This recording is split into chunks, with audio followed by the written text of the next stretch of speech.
Hello everyone, कैसे है बच्चा पार्टी। उम्मीद करता हूँ कि आप लोग बहुत ज़्यादा खुश होंगे।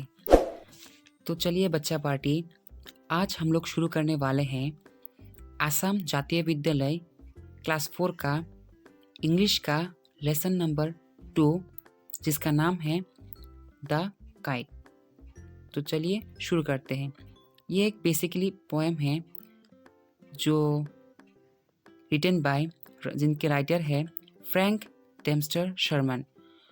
तो बच्चा पार्टी, इस पोएम को शुरू करने से पहले हम लोग थोड़ा राइटर को देख लेते हैं कि ये पोएम लिखा किसने था।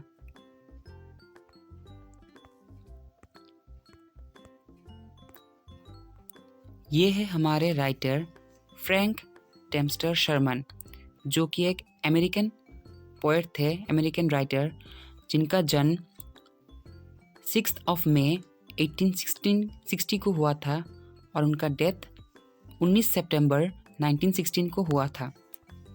तो ये है हमारे राइटर इस पोएम के, द काइट के, जिनका नाम है फ्रैंक डेम्स्टर शर्मन। तो चलिए पोएम को शुरू करते हैं। I often sit and wish that I could be A kite up in the sky.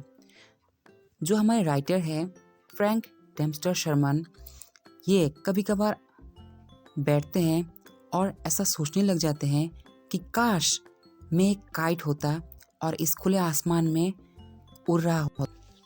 वो इस तरह बैठते हैं और सोचते हैं कि काश मैं एक काइट होता और इस खुले आसमान में काइट बन के घूमता। And ride upon the breeze and go whichever way I changed to blow। And ride upon the breeze, breeze का मतलब क्या है? The slow and gentle wind. Breeze का मीनिंग है, ये आप लोग लिख लीजिएगा। And ride upon the breeze and go whichever way I chance to blow। Breeze का मीनिंग क्या है मैं आपको स्क्रीन पे दिखा देता हूँ। जैसा कि आप लोग स्क्रीन पर देख रहे हैं, स्लो एंड जेंटल विंड, ना ज़्यादा हवा ना कम हवा, स्मूथ हवा, जो कि हमारा जो काइट है वो इस स्काई में फ्लाई कर सके। वो हमारा राइटर ऐसा सोचता है। And whichever way I change to blow, blow का मतलब फूक मारना, मतलब स्लो एंड जेंटल विंड का हवा जिस तरफ जाएगा और उसी तरफ वो काइट उस हवा की दिशा में उड़ता रहेगा इस खुले आसमान में। देन क्या कहा गया है? Then I could look beyond the town. तब मैं क्या करता? जब मुझे विंड मतलब हवा जिस दिशा में लेके जाएगा, तब उस दिशा की ओर मैं ऊपर से टाउन को देखता कि ऊपर से टाउन का व्यू कैसा है। जैसा कि आप लोग स्क्रीन पर देख रहे होंगे कि ऊपर का नज़ारा कैसे होता अगर मैं एक काइट होता, कि टाउन कैसे दिखता ऊपर से। And see the river winding down and follow all the ships that cell.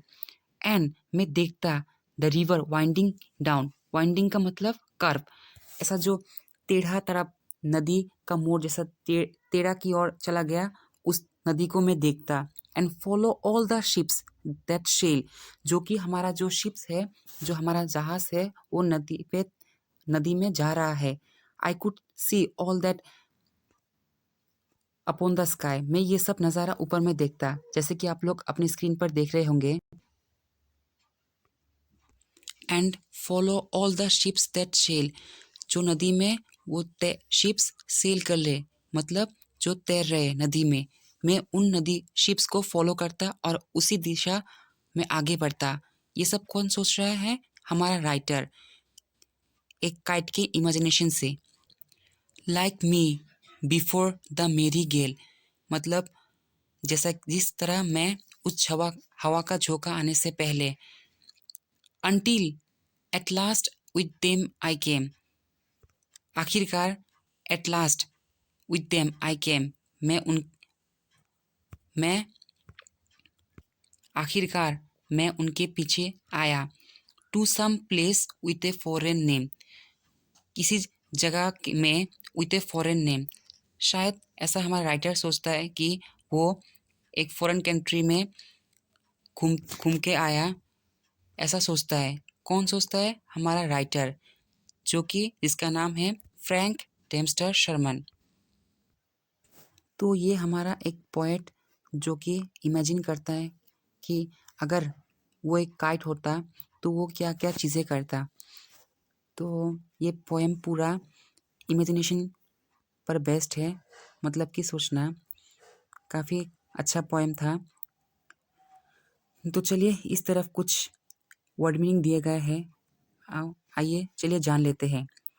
Word note, chanced, मतलब कि टू हैपन और to do something by chance, मतलब कुछ चीज़ अचानक होना या फिर कुछ करना बाय चांस, मतलब इंस्टेंट में।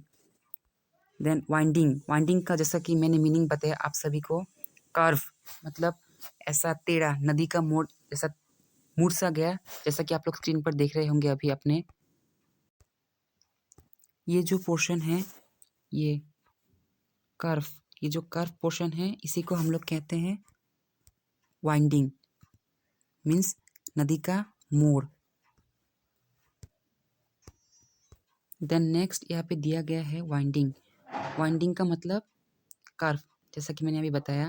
देन उसके बाद मैरी, मैरी मतलब मैरी का मीनिंग हैप्पी, मतलब खुश होना। Then gale, a very strong wind, मतलब एक हवा का झोंका आना। स्ट्रॉन्ग विंड मतलब अचानक से एक बहुत बड़ा हवा का झोंका आना। इस तरह का हवा को आने को हम लोग क्या कहते हैं? गेल, ए वेरी स्ट्रॉन्ग विंड। तो ये तो ख़त्म हो गया। तो ये तो इतना ही था। ये क्वेश्चन आंसर पार्ट है जो हम लोग नेक्स्ट वीडियो में करेंगे। तो ये पोएम आपको कैसा लगा पढ़ के कमेंट सेक्शन में ज़रूर बताइएगा। तो वीडियो अगर अच्छा लगे तो प्लीज़ लाइक, शेयर, कमेंट और एक सब्सक्राइब ज़रूर कीजिएगा। और वीडियो अपने दोस्तों को भी शेयर कीजिएगा ताकि उनको भी पता चले। Thank you and have a great day. Thank you बच्चा पार्टी, बाय।